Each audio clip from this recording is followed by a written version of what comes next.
I am a Kenyan that's been living in Pleasanton for about 20 years. I was cleaning people's houses. Awards that I've gotten are for a nonprofit organization that I started 10 years ago to promote traditional African arts. And that's what you want to talk about.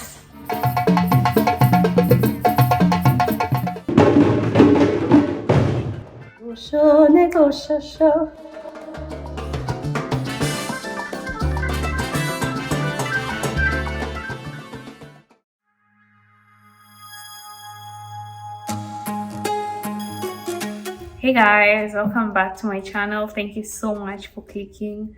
So we are still in the US, San Francisco Bay Area, and I am with a Kenyan living in the US. Hello, how are you doing? Hi, Miss Trudy. Let them know who you are. Sasa.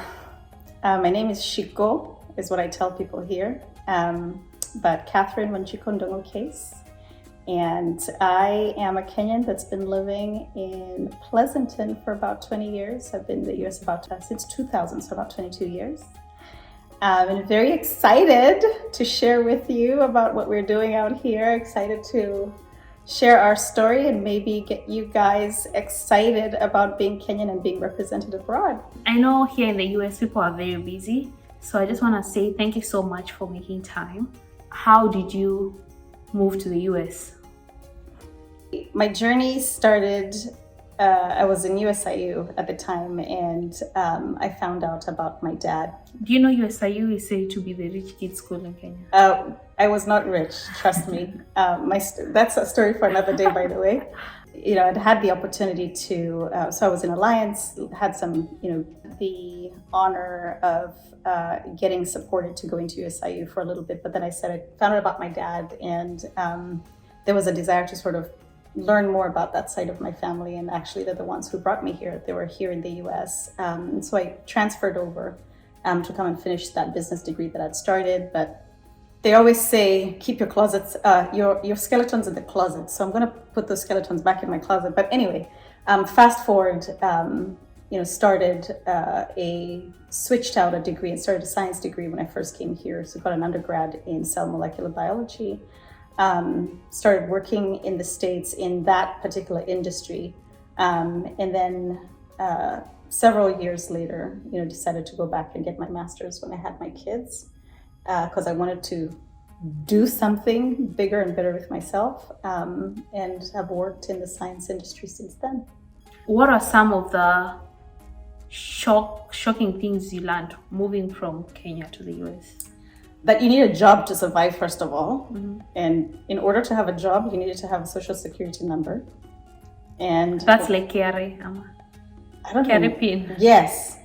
And it was not easy. Actually, it was easier to get one at the time as an exchange student. But even then, the kinds of jobs that you could find without a history of employment were meager jobs. So for me, I did the whole thing. I started working at McDonald's.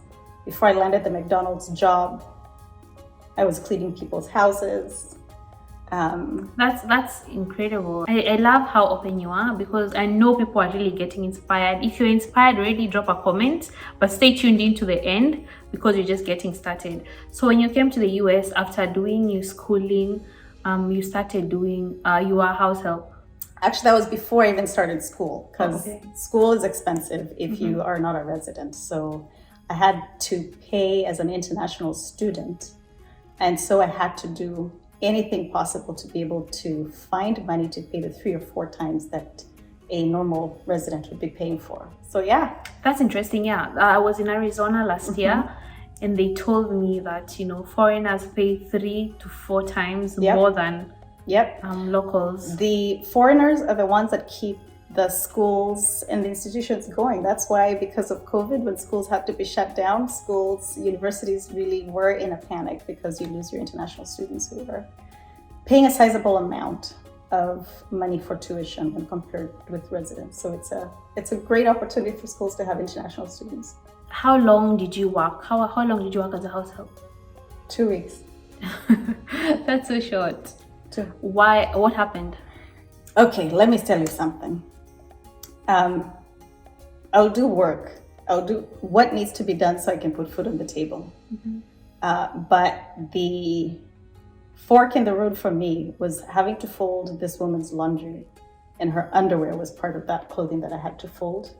I'm Kenyan. You don't show people your underwear. Yeah. And it was nasty. And I was like, nope, not touching it. I am out.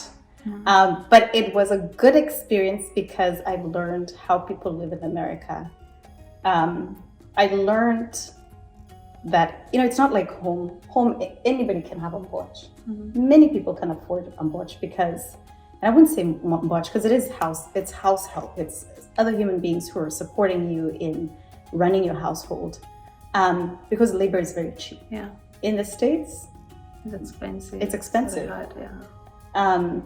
But I learned what it takes to be able to have somebody like that supporting you if that's the kind of lifestyle you want. Of course, fast forward, I don't have a watch. I do everything myself because I learned that the kind of experience that I had is something I didn't want anybody else to go through. But I also recognized that the people that I was working for, their view of who I was as an individual is one that I didn't want them to hold. I did not want somebody to have my power because I was this very fresh African.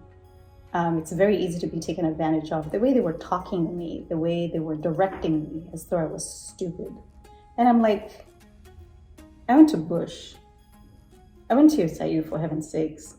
I'm much more intelligent than these people. So how do I get myself to a place where I can exercise my intelligence accordingly? So then my next job was at McDonald's. Yeah. So yeah, I was exercising. How was it working at McDonald's? But that is definitely an improvement, right? It was an improvement because now I was paying Social Security and I was having my taxes taken out at $7 an hour.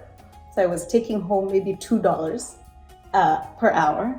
And I lasted 2 weeks as well. So then you leave McDonald's. Where do you go to next? Then my next job, I picked a newspaper and I found a call for a sales rep for a label making company. And I was like, I don't have any sales experience. They're asking for at least 2 years of sales, but I can sell myself because I had done promotion work. Standing in the streets in San Francisco wearing costumes in the cold. It's very, very cold in San Francisco, by the way, in the summer. Coldest winter is a summer in San Francisco, I kid you not. And I kind of dug deep and pulled on those experiences. I think I've done it a couple of weeks. I promise you, I'm not a person I'm not like a do it for 2 weeks and leave kind of person. I'm not a serial job starter upper, whatever you want to call it.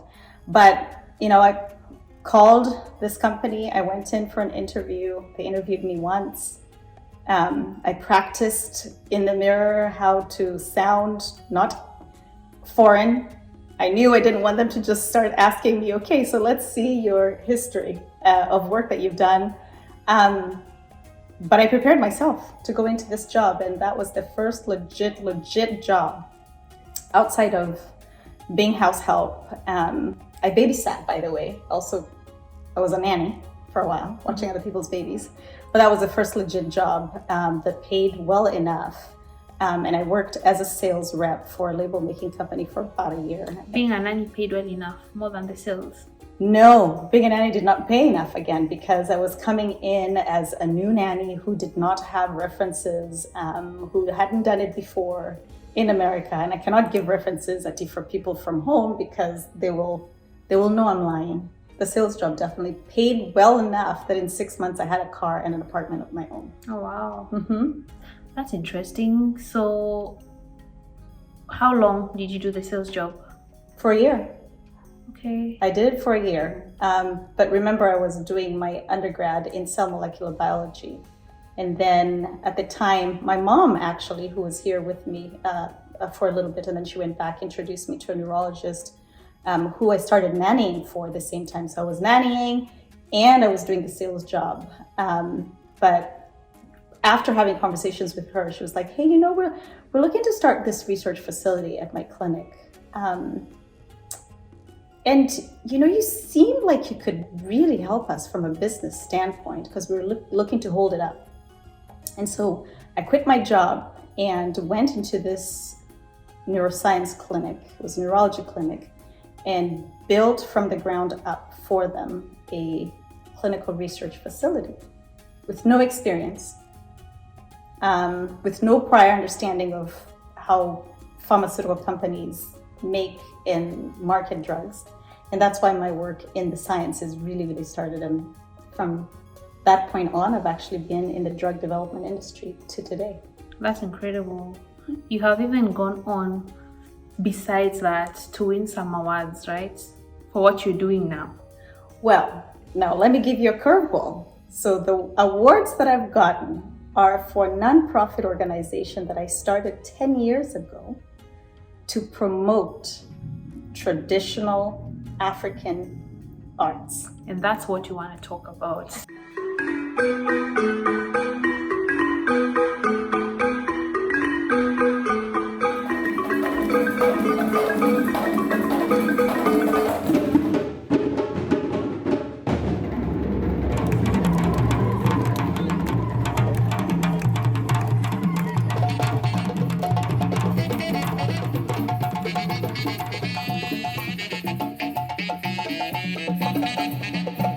Tell us about your nonprofit organization. Gladly. So the name of the organization is called 𝙁𝙤𝙧 Foundation. For those who are not Kenyan, what does 𝙁𝙤𝙧 mean? 𝙁𝙤𝙧 is Swahili for come play with me. Why did you call it that? Well, because 𝙁𝙤𝙧 was born out of a program that I started when my kids were 2 years old, that was about encouraging people to get down on the ground and play with their kids, but focused on teaching them. My songs from drama fests in high school and primary school, for those of you who don't know what primo is. But because, I wanted my kids to have a connection with their Kenyan roots, being born and raised here. And so it was play-based. We'd get down on the ground, we would sing Imbe Umbe, we'd sing Dudue Rubiro, just a bunch of white kids and their moms and stuff like that. Legendary songs in Kenya. Like, everyone knows the songs, Eloya, Eloya. Yep, that was all about that. I feel like you still carried part of Kenya with you, even when you came to the States. I did. I really did. And it was so important for me to be connected to my Kenyanness because as a young African, I didn't have very many people around me where I was working, where I was babysitting, working in McDonald's and feeling really lost. But I was looking at some of the other immigrant communities that were working alongside me, the Chinese, the Indian, who have strong connections to their roots. I mean, they're wearing their saris, coming to Jobo. They are speaking their language when they're at work. And I was like, well, what about me? And actually, as a matter of fact, started speaking more Kikuyu when I came here than I did back home, because I was like, well, if they're speaking Chinese and I can't understand what they're saying, then I need to be on the phone talking to my people in Kuk so they cannot hear what I'm saying either. How about that? Everybody wants to actively participate in stuff. Everybody wants to feel like they are engaged in a part of something, especially if it's something new. And when they're curious, they want to feel like it's okay for them to be curious about something else. So it's just our thinking about the play-based approach to education. Do you think it is something other Africans who move to the States should do with their children? I have to tell you, it was not how I started. When I came to the States, I was like, okay, how do I fit in? There's this term that people like to use, assimilate. And it is one that I actually don't agree with. Knowing what I know now, it is really important to be comfortable with who you are, where you come from, to be comfortable about the things that make you unique. Now in my career, I just, a year ago, asked people in my company to stop calling me Catherine. Oh, really? Now everybody at work calls me Wanjiko. Are you serious? I kid you not. And when I walk into a room and I'm running a meeting, they would be like, All right, let's take a moment. If you want to ask me about how to pronounce my name, I will be happy to help you, and we'll go through the gamut. There'll be a one G, and I was like, nope. One G, go. Got it? Now let's move forward. And it's so funny because it's completely shifted the narrative for me. I feel like I have power now. So for me, the message is always, you're African. By the way, I'm one of those people. If I see you walking down the street, because if I see a black person, any black person, especially in the corporate setting, I'd be like, hey, how are you? What's your name? Because I want to know who you are. I want to be connected with people who look like me. And I want us to be comfortable to be here in this space. But it is very important to remember that what you bring to the table is equally as important as what anybody else is bringing. That's so deep. You have no idea. Like, I'm so proud of you. Like what you just said, you haven't forgotten who you are. You are supposed to be in the States, and you're here and you're owning it, but at the same time you remember where you come from, and you're proud of who you are. That's incredible. Yeah, because so many people just lose themselves, you know. It's easy to lose yourself. And if you think about, I mean, the world over, we know about the social change or the social movement that's happening right now. It's important for us to capitalize on the fact that people are focused in now really seeing folks, like genuinely. And even when you think about corporations today, even 𝙁𝙤𝙬𝙗, we have our equity statement in terms of how we treat people, and the fact that we want to treat people the same. We don't want to discriminate for any reason. I mean, that's something we have to adopt as an organization. I hope you're inspired. I hope you're loving the conversation, because I am. I'm really enjoying it. I'm really learning a lot. And one of the things I have learned is just be yourself, you know, own who you are and don't be apologetic about it.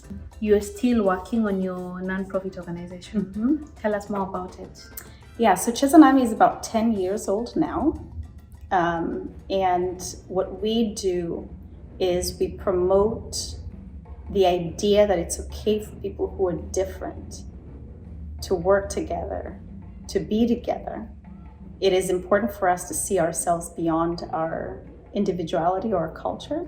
So we do that through showcasing traditional African music and dance from different countries in Africa. So the artists that we partner with come from those individual countries and practice the art form. We go to schools, we go to corporations, and we do our own annual Taste of Africa Festival. This year will be our 10th Taste of Africa Festival. What happens on the festival? It's a day-long celebration of everything that is Africa. We have a 20 by 20, is it 20? It's a huge stage. It's a very, very big stage where we're showcasing different artists performing and traditional artists on stage throughout from 10 to 6 p.m. It's always the first Saturday in October in Livermore. We have crafts, vendors selling all kinds of awesome things. I know I got this from Wazawazi. Check out that beautiful purse. It's a Kenyan artist actually who makes this right out of Kenya. Artists, look at your hand. Yes, isn't that an incredible piece? This is beautiful. This is a piece by Wawe Amasha. Check her out, Wawe Amasha, waweart.com. So we showcase artists who are doing work here in the Bay Area, and we bring them all to one space where they can sell their wares. We even have culinary vendors. This is a big shout out to Kirik's Choma and Flavors of Brazil, who've been our partners for many, many years. As you can hear that, it's two different parts of the world, but showcasing food that's by Africans or people in the African diaspora. We have a reading corner, so we also try to promote some of the authors who are here locally so that people can come and read books that are by us, for us. And we have an interactive space where people and their children can go and try out different instruments that they normally wouldn't see. We showcase traditional instruments. So the whole idea is that these pieces of art are here for the community, and we do that all day. We also do our production. It's called the Essence Show. So the Essence Show is a part of the Taste of Africa Festival. It is also the story that we take around to schools. We service over 10,000 students a year. Wow. Going into schools, just showing kids it is cool to be who you are and where you come from, and you can come share because diversity is cool. So they get to see diverse cultures of Africa on stage for them by us. We ask people to come out, bring out a picnic, stay for the day. We do the program in the wine country of the Bay Area in Livermore. So if folks want to take the day out and go taste some wine, eat, lots of restaurants downtown. We're going to go check one out, by the way, after this. Yeah. And just hang out with us. That is Taste of Africa. Thank you for promoting Africa out of Africa. You're literally taking Africa to the world. Yes. That's amazing. Yes. And you guys, that's what we do. We do Africa to the world. What are some of the challenges you face? And I remember a white gentleman was walking by with his buddy, just not too far from where we were sort of marking up spaces. He made monkey voices and gestured like you would if you're making a monkey, and it was very clear what he was saying to us. So he's basically racist. Oh yeah, it's still pervasive. I mean, so did the friends stop him or what? Oh no, they ran off, just laughing, just like they had accomplished something for the day. We are going to be here in all our Africanness, and really that's why 𝙤𝙤𝙧 is very important to me. For me, having Kenyan kids who are growing up here in the States, for them to feel that it is okay to be walking down the streets and being who they are. If they feel like dressing up in their garb, it is okay. It is okay for me one day to take off my professional gear, working in a corporate world, and wear my African or my Kenyan shuka or my clothes that I have a lot of stuff, by the way, that's just either I get from Masai Market, even Masai Market, or Miss Wawe Amasha will make me stuff too that I can wear. And I go to work, and it's okay for me one day to be speaking like this, and it's okay for me to be up on stage with and it's okay for me to sing my song. And all of those things make me who I am. Amazing. You are a perfect example of a person who was taken out of Kenya, but Kenya was never taken out of them. Nope. I love that so much. Absolutely. Yeah. As we finish up, what would you like to see? Do you want any kind of help from the public, from the government, from anyone? And also, what is your goal moving forward? Yeah, I think two big things that I would love is especially partnerships, especially with most of the countries and the work that we do, the artistic representation. For me as a Kenyan, if the government of Kenya could take ownership and stock in the work that we're doing outside of the country. 𝙤𝙤𝙧 is a foundation that has a stage and a platform that can represent a lot of artists, but we cannot do that alone. I would love to bring traditional artists from Kenya to come here and be on stage. I would love for Kenyan traditional artists to come here to show the world what you have to offer. It helps to preserve them. So we're actually digitizing and putting them in a place where we can be able to view them for years to come. But also if you think about the diaspora, the people who are living out here, to have access to that, being here as Kenyans, and to know that, we're not alone. Future looking, our biggest dream is to actually have a house or a home where it feels like home when you walk into this building. It smells like home because we have the food that is being cooked there. I used to have a cultural center, and that's something that we cannot do by ourselves, so those kinds of partnerships. One of the things that more and more we're having folks reaching out to us is access to language. So a language school. Can you imagine having a Swahili school out here? So if you want to make that partnership, reach out to us. We would love to connect with you. How can they reach you? 𝙤𝙤𝙧𝙗𝙤𝙧𝙗𝙤𝙧org, www.𝙤𝙤𝙧𝙗𝙤𝙧𝙗𝙤𝙧 is the best way to connect with us. We do have a contact form over there. I tell you that I read every single message that comes through, as well as obviously connecting with us on social media. Our social media handle is @𝙤𝙤𝙧𝙗𝙤𝙧.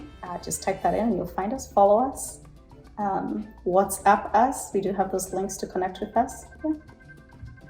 Okay, I'm thinking I'm now friends with some people in the government, and I'd link you up, like the Narok senator. Mm-hmm. And he represents the Maasai community, and you've given an example of the Maasai people. So I can imagine linking the two of you up. That would be good. We would love that. We would love that. Yeah, so if you're a traditional artist and you'd like to come to California, you'd like to work with her, drop a comment, reach out to her. Let's see how we can make this happen. And if you're a government official watching, reach out to her as well. As we wrap up, the last question, advise Kenyans who want to come to the US. What would you tell them? weigh your risks and your benefit, and weigh them deeply. Really, really think about if it's a risk you're willing to take, and if it fails, you're okay with failure, then I would say come. If you need somebody to talk to or reach out to, there is a large community of Kenyans as well, so making sure you connect with people so that you don't make the same mistakes that people have made. But it is possible, I guess. It's possible. Thank you so much for your time. This has been Catherine. It's been a pleasure speaking to you. Until next time, guys. Bye.